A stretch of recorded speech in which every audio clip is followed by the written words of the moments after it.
Saúde os irmãos, com a paz do Senhor Jesus. Estamos juntos mais uma semana para estudar esta nova lição agora de número 8, intitulada A Sutileza do Enfraquecimento da Identidade Pentecostal. Antes de começarmos o estudo desta lição, eu gostaria de agradecer a você que a cada semana tem vindo ao nosso canal para estar conosco, ouvir a palavra, meditarmos juntos nestes temas tão desafiantes que temos sido oferecidos, e você, aquele que tem deixado o seu like, né, que tem deixado um comentário, eu agradeço de todo o coração. Não só significa muito para mim, como quem está fazendo este trabalho, mas também porque eu sei de que o YouTube vai fazer com que essas manifestações façam com que o nosso vídeo seja mostrado para mais pessoas, amém? Já estamos também disponível para os irmãos na parte da comunidade do nosso canal, uma votação para o tema da nossa próxima live, que será no fim do mês de agosto, no dia 27, junto com a missionária Ivânia da Silva, e estão lá 4 temas propostos. Se você quiser e puder, pode passar ali na área da comunidade e deixar o seu voto, e já está convidado para participar da live conosco. E termino, antes de começarmos a nossa classe, pedindo para você que, se você for abençoado por esta classe, não deixe de compartilhar com alguém, amém? Envie este vídeo, envie um de nossos vídeos para assim continuar abençoando a Igreja do Senhor Jesus com aquilo que nós temos trabalhado e disponibilizado para cada um de nós pela graça do Senhor. Vamos ao estudo deste dia, amém? Muito bem, a sutileza do enfraquecimento da identidade pentecostal nós dividimos, como de costume, em 3 tópicos. São ele: o ataque ao pentecostalismo bíblico e histórico.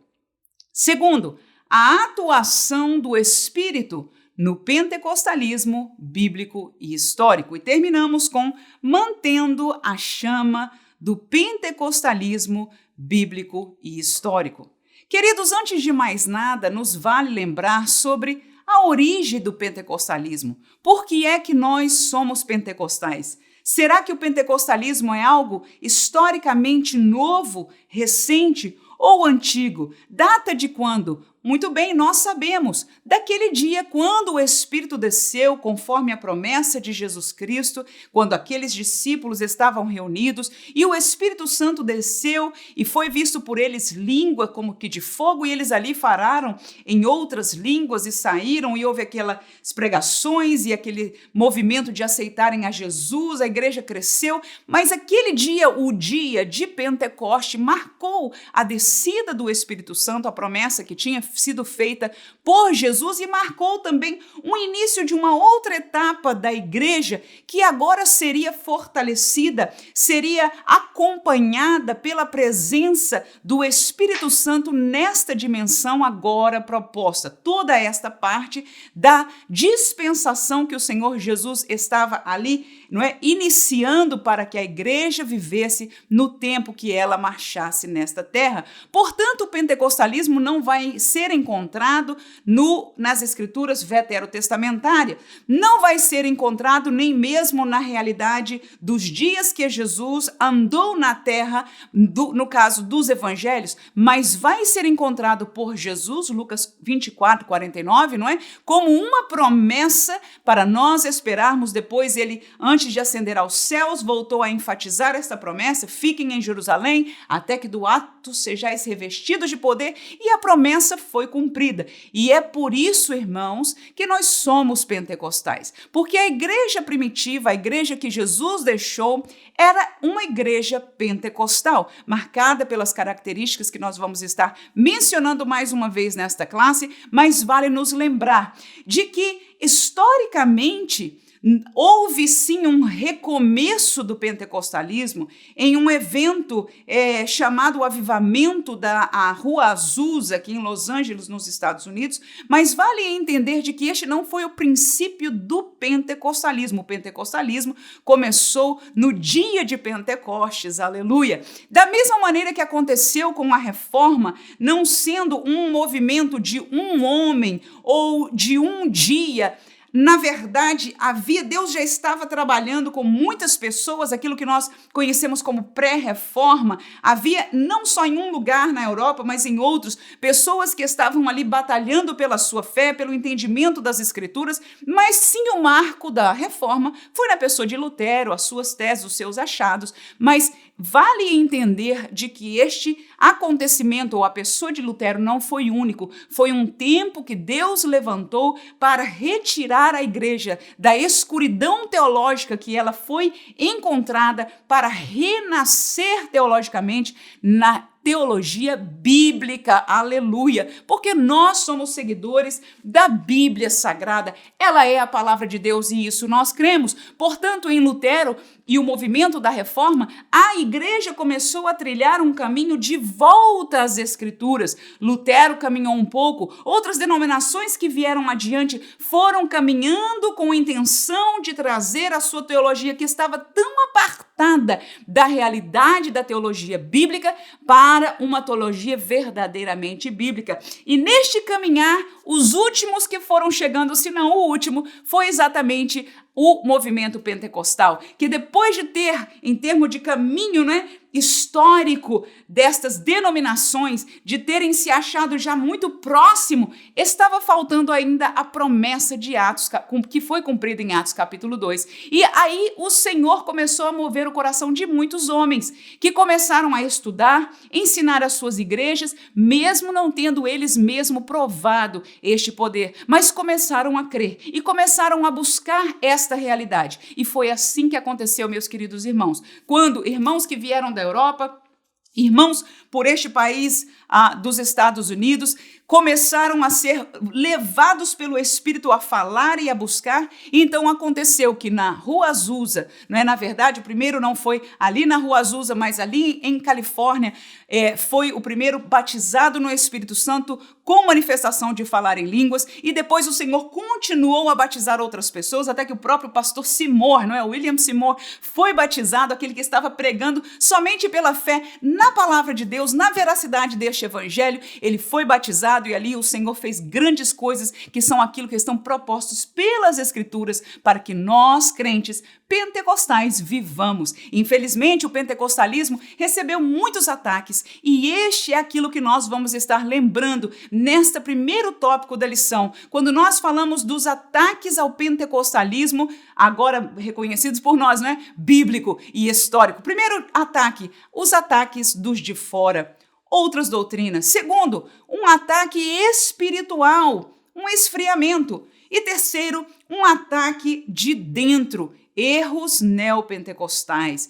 Queridos, vamos começar com os ataques de fora. Vamos ler algum texto bíblico aí, Atos capítulo 2 e versículo 13, a Bíblia diz: "E outros, zombando, diziam, estão cheios de mosto." Ora, este texto de Atos capítulo 2 trata exatamente do texto que narra na Bíblia a descida do Espírito Santo, e alguns, quando viram a manifestação, aquelas pessoas falando em línguas estranhas, e logo depois outras pessoas ouvindo eles adorarem a Deus na língua que eles eram nascidos, enfim, toda aquela manifestação, aquele barulho, que aconteceu ali logo depois da descida do Espírito Santo, algumas pessoas julgaram aquele acontecimento como que aqueles irmãos estavam bêbados. Isto é uma realidade que nós, do movimento pentecostal, vivemos, e vou dizer que isso aconteceu no tempo da Rua Azusa Street, do nosso avivamento aqui em Los Angeles. O que aconteceu pode ser visto nos jornais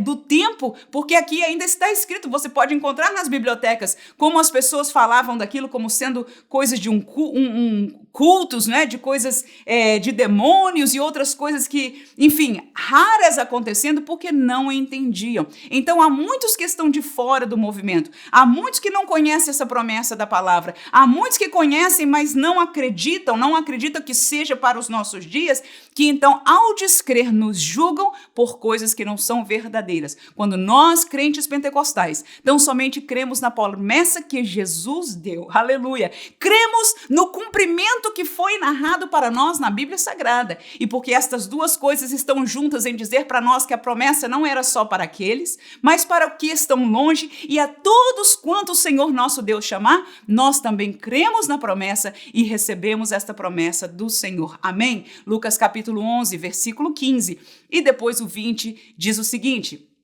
mas alguns deles diziam: ele expulsa os demônios por Belzebu, príncipe dos demônios.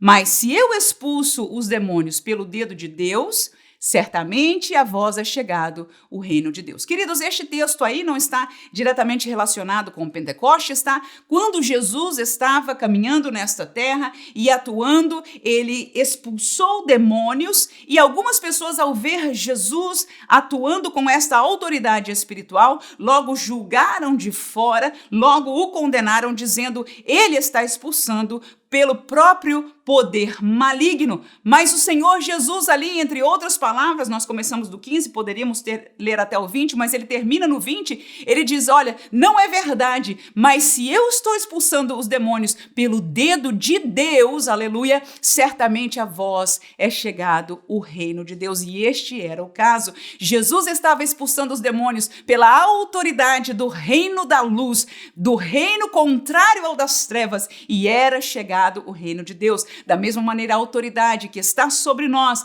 para não só sermos cheios, revestidos do Espírito Santo, mas para fazermos usos dos dons e da graça que vem acompanhada com este revestimento de poder que não é nosso, verdadeiramente há chegado entre nós esta nova dispensação, quando o Espírito não só habita em nossos corações, mas também reveste o crente de poder para a sua autuação na pregação do Evangelho e na sua vida. Amém? Falamos então do ataque daqueles que não entendem ou não creem aquilo que nós conhecemos e vivemos. Mas o segundo tipo de ataque é um ataque espiritual, trata-se do esfriamento. 1 Tessalonicenses 5:19 diz: não extingais o Espírito. É uma exortação paulina, e extinguir fala de apagar, não é? O bombeiro, ele extingue o fogo. Então, apagar a presença, a ação, enfim, a verdade, a realidade do Espírito Santo aí com E maiúsculo entre nós. Vamos ao próximo texto, 1 Coríntios 14, versículo 1, e depois saltaremos para o 39. A palavra de Deus diz: segui o amor e procurai com zelo os dons espirituais, mas principalmente o de profetizar. 39, portanto, irmãos, procurai com zelo profetizar e não proibais falar em línguas. O texto de 1 Coríntios 14, Paulo trabalha em todo este texto na realidade do exercício dos dons, né? Então, não só ele, desde o capítulo 12 em diante, vem falando deste tema, mas chamando a atenção de que nós devemos procurar com zelo, aleluia, devemos praticar e não proibir falar em línguas, que é parte da realidade da vida daqueles que são pentecostais. E o esfriamento seria este ataque. Seria um espírito, seria um sentimento, seriam palavras para extinguir o espírito, seriam sentimentos para proibir o falar em línguas. E terminamos com Hebreus 2, 3 e 4, quando a palavra de Deus diz o seguinte: como escaparemos nós se não atentarmos para uma tão grande salvação, a qual, começando a ser anunciada pelo Senhor, foi-nos depois confirmada pelos que a ouviram, testificando também Deus com eles por sinais e milagres e várias maravilhas e os dons do Espírito Santo distribuídos por sua vontade?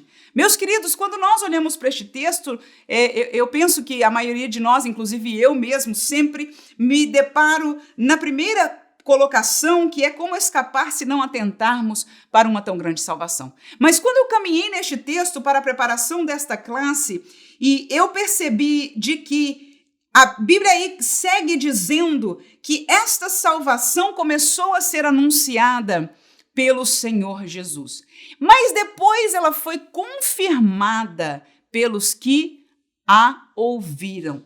E Deus, é o versículo 4, onde eu gostaria de aqui chamar a atenção, e Deus testificou com eles quem? Com aqueles que ouviram desta salvação, aleluia. E ele testificou como? Como que Deus testificou através deles e com eles? Olha aí, por sinais, milagres, várias maravilhas e dons do Espírito Santo distribuídos por sua vontade. Portanto, queridos irmãos, nós entendemos em mais uma parte das Escrituras de que os sinais, os milagres e as maravilhas têm a intenção divina de testificar a realidade da salvação, do reino de Deus, da verdade do evangelho, da palavra de Deus para aqueles que desconhecem. Então, enquanto nós atentamos para esta salvação dada pelo Senhor, através de nós, ela é testificada, assim como no texto do Evangelho de João, se você ler minuciosamente, você vai ver o apóstolo João repetindo algumas vezes de que aqueles sinais que Jesus fazia tinham a intenção de testificar de que ele era o Filho de Deus. Amém? Vamos ao terceiro subtópico. Entendemos que o pentecostalismo recebe ataques de fora, recebe ataques do esfriamento por dentro para que já não haja esta vivência de dons, milagres e sinais espirituais, mas infelizmente também recebe ataque de dentro do mundo pentecostal. Vale dizer que se nós olharmos para o mundo pentecostal no sentido bíblico, não verdadeiramente há problema, mas houve e há determinados movimentos que se dizem ser pentecostais.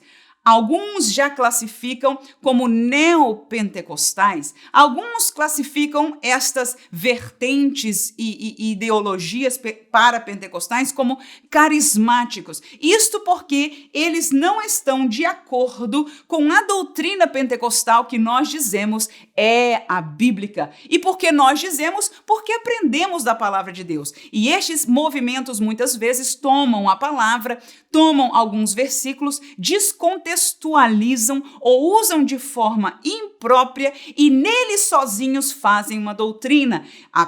O estudo da exegese bíblica nos ensina de que nós não podemos fazer doutrinas de um texto bíblico. Quando nós, estudantes da palavra de Deus, olhamos para as Escrituras, devemos primeiro olhá-la como um todo e nos aproximar com uma maneira reverente ao texto e ao conhecimento de Deus, para que por ele, então, possamos conhecer a verdade de Deus. Vamos aos textos bíblicos. Primeiro, aos Coríntios, capítulo 14, o versículo 40 diz: "Mas faça-se tudo decentemente e com ordem."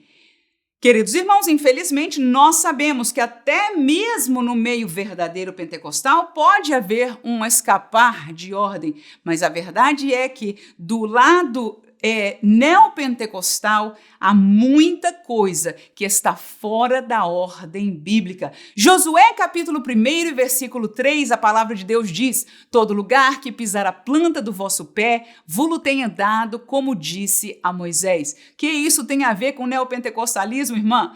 Parece que nada, mas o que eu quero demonstrar aí é que um versículo como esse, infelizmente, por algumas pessoas são tomados descontextualizado, como acabei de explicar, e uma doutrina que não é bíblica é ensinado para o povo e as manifestações deste movimento são carismáticos em natureza, são parecidos com o pentecostalismo verdadeiro, mas o pentecostalismo verdadeiro, irmãos, ele é enraizado na palavra de Deus. Ele não se move dela, nem para a direita, nem para a esquerda, mas são aqueles que creem, esperam, pedem e recebem o dom, a graça e a presença deste Espírito. Vamos ler o próximo versículo, Hebreus capítulo 11, versículo 1 ao 3, a palavra de Deus diz: "Ora, a fé é o firme fundamento das coisas que se esperam e a prova das coisas que se não veem. Por ela, os antigos alcançaram testemunho."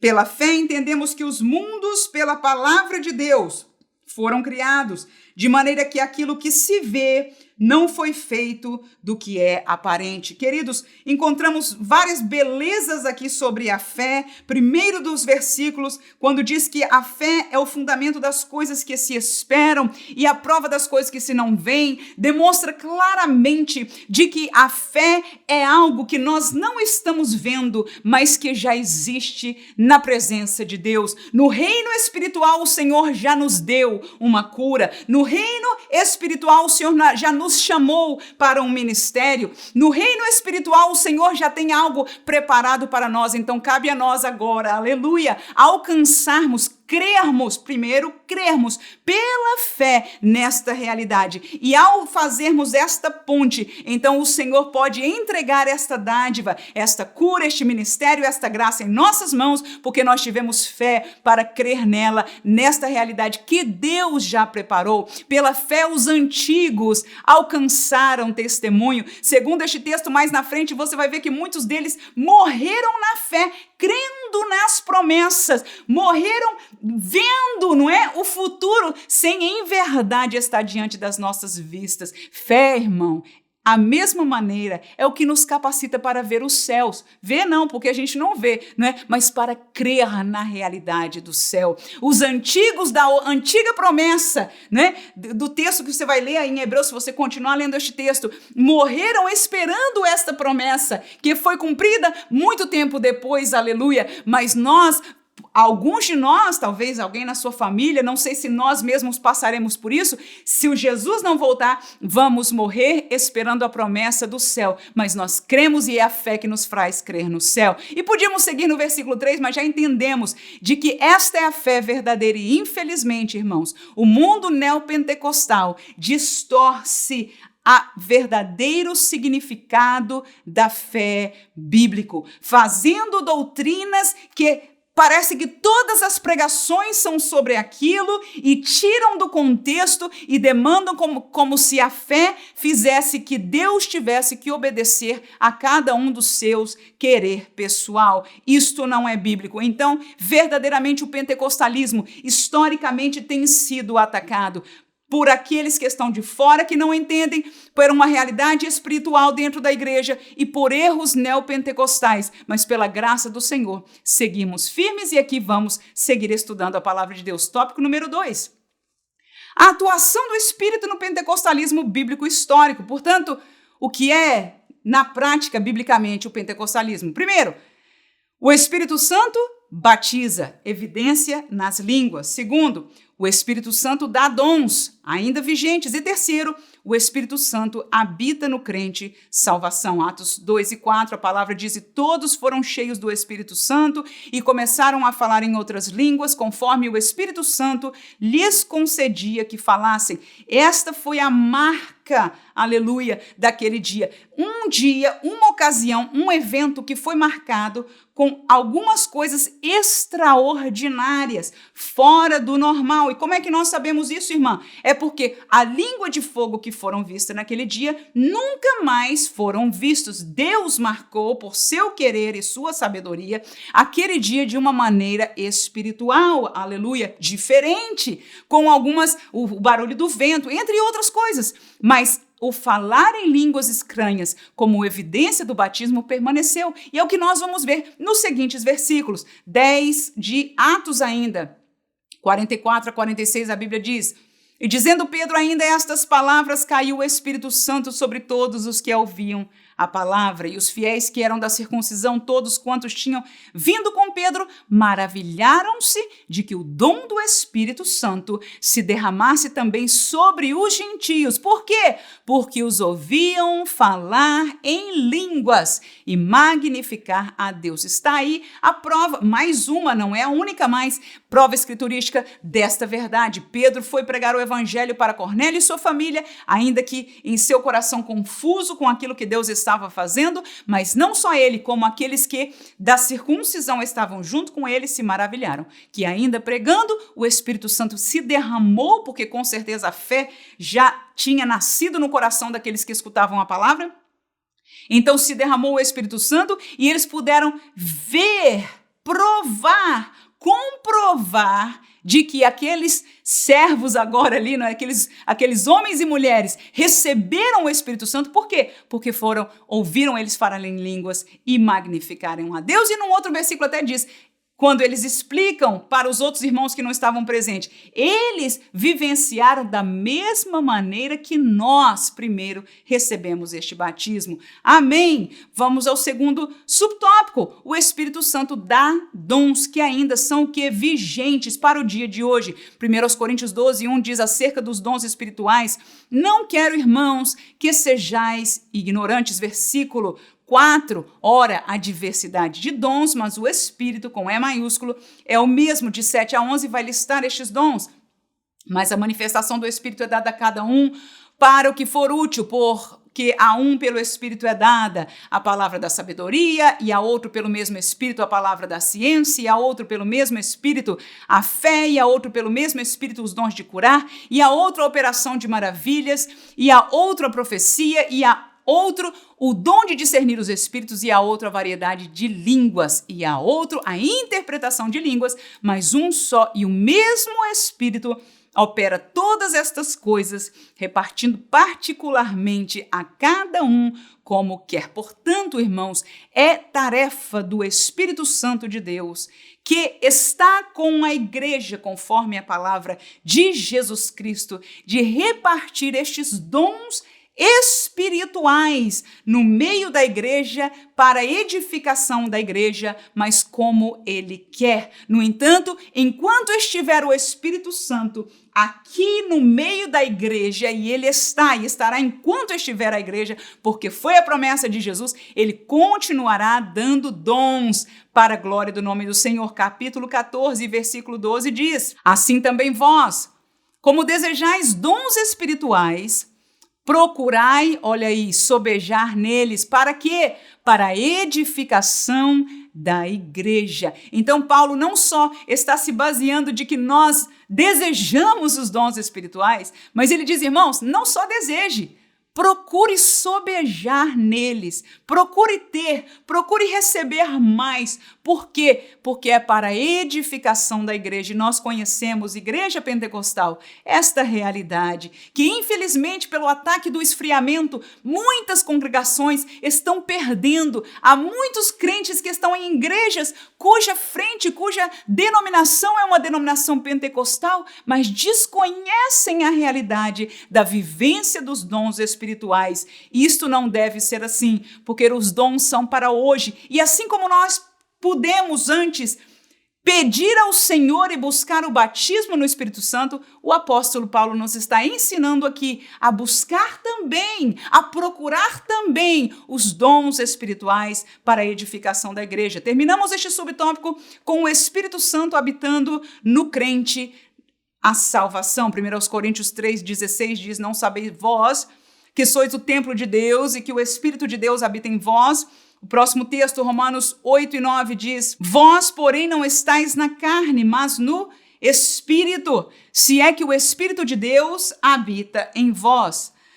Mas se alguém não tem o Espírito de Cristo, esse tal não é dele. Veja, estes dois textos, quando fala da questão do Espírito habitar em nós, ou de alguém não ter o Espírito de Cristo, está falando no trabalho, na participação do Espírito Santo no sentido da salvação. Ora, quando nós escutamos a palavra de Deus, a Bíblia Sagrada nos diz que o Espírito Santo é aquele que usa a palavra de Deus e nos constrange, e nos convence, e nos faz sensível a esta palavra. Então o Espírito ele tem esta atuação de fora para dentro naqueles que não têm o Espírito, naqueles que não são de Deus ainda, amém? Então, esta atuação de convencer. Quando este homem, esta mulher é convencido pela palavra e abre a porta do seu coração, não é? E confessa Jesus e crê em Jesus como seu Salvador e confessa Jesus naquele momento de salvação, então o Espírito Santo passa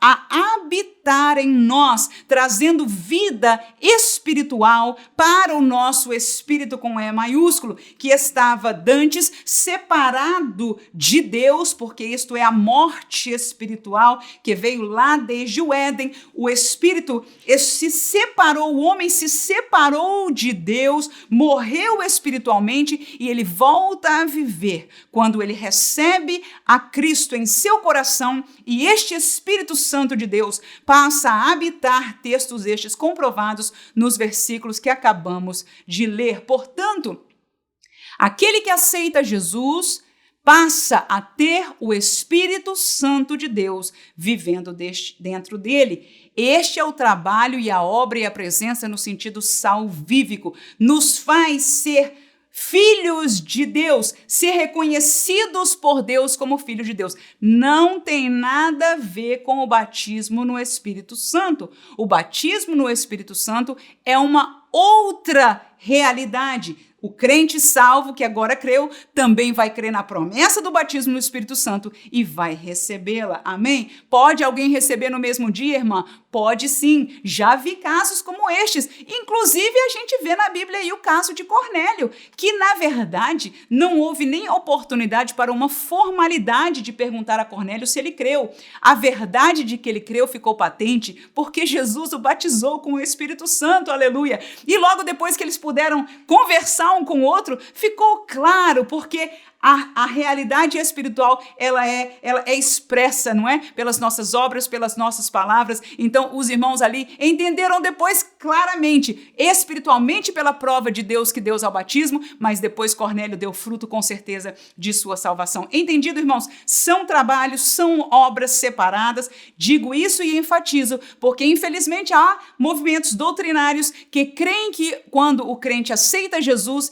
esta vinda do Espírito Santo é o que nós chamaríamos de batismo no Espírito Santo e não é este o revestimento de poder. O crente, ele foi vestido, aleluia, mas agora ele deve buscar ser revestido e depois tem mais, deve buscar os dons espirituais para a edificação da igreja. Próximo versículo de João 3, de 5 a 6, quando a Bíblia diz, Jesus respondeu, na verdade te digo, que aquele que não nascer da água e do Espírito não pode entrar no reino de Deus. O que é nascido da carne é carne, mas o que é nascido do Espírito é Espírito. Mais um versículo para este novo nascimento. Vamos ao terceiro tópico, mantendo agora a chama do pentecostalismo bíblico histórico acesa. Aleluia! Primeiro lugar, ancorados nas Escrituras Sagradas. Segundo lugar, exercitados na comunhão com o Espírito. E em terceiro lugar, participantes do dom do Espírito. Queridos, vamos abrir o primeiro texto em 2 Timóteo 3, de 15 a 17, quando nós vamos falar que para manter a chama do pentecostalismo, há necessidade, e digo com todo o coração, vital, de ancorar na palavra.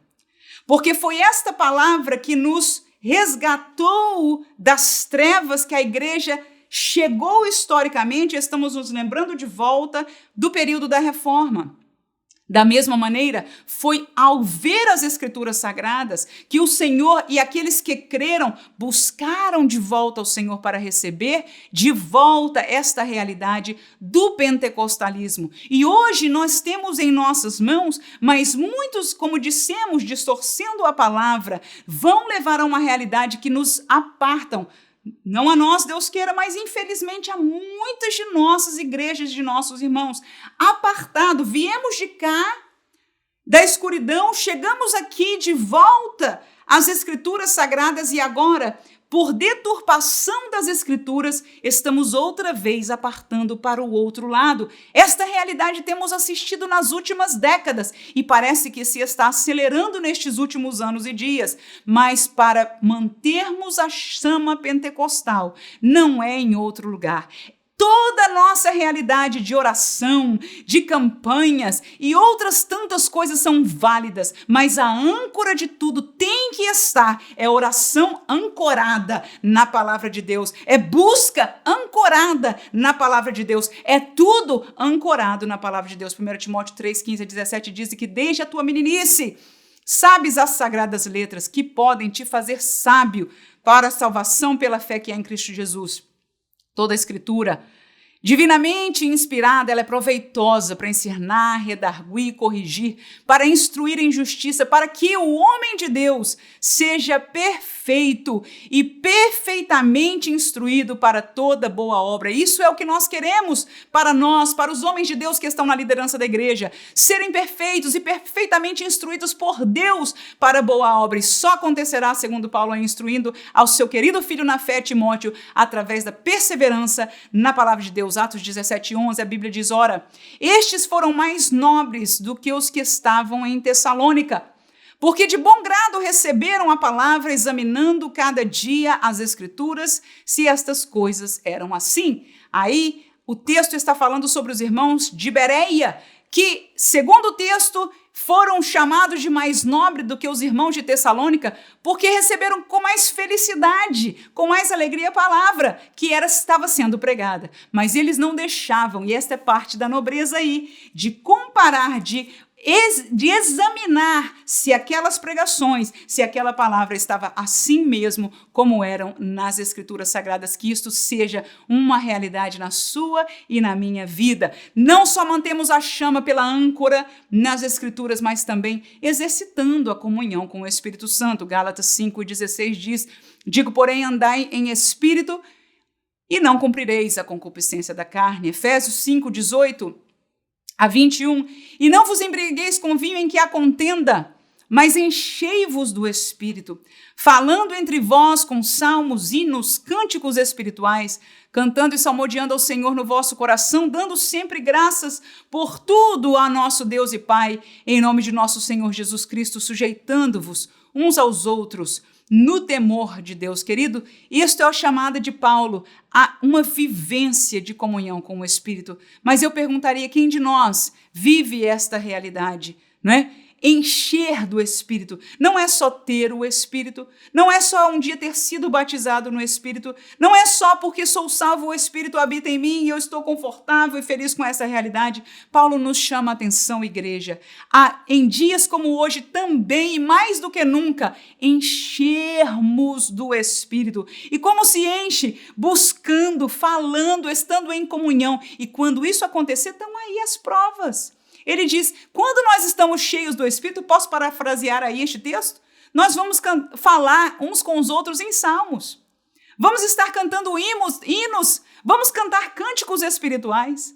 Vamos salmodiar ao Senhor no nosso coração durante o dia, enquanto dirigimos, ou estamos no ônibus, ou estamos caminhando, dando sempre graças a Deus. Nosso coração sempre dando graças a Deus, aleluia, e sujeitando-vos uns aos outros no temor de Deus. Será que esta é a realidade que nós vemos na nossa igreja?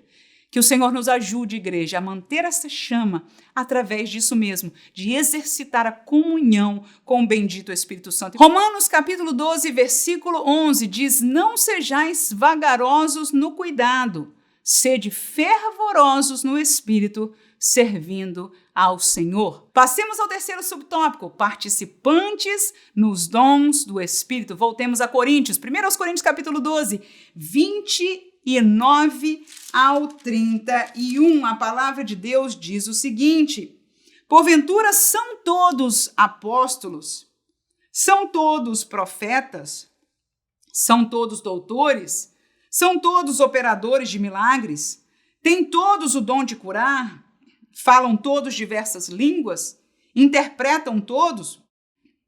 Portanto, procurai com zelo os melhores dons e eu vos mostrarei um caminho ainda mais excelente. Oh, irmãos, está aí uma verdade escriturística de Deus para nós.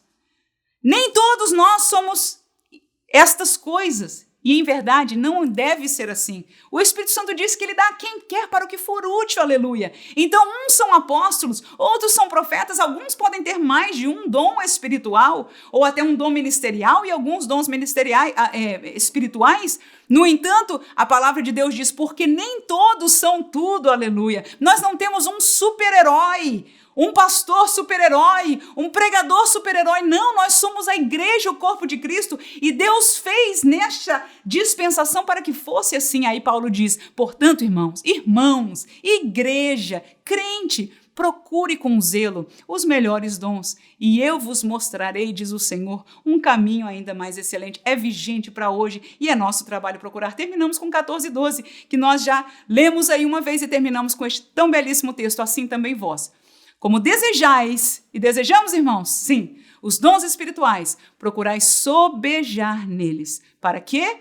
Para a edificação da igreja. Que Deus ricamente abençoe a cada um neste dia e que possamos manter acesa em nossas vidas, mais do que tudo, a chama pentecostal. Amém.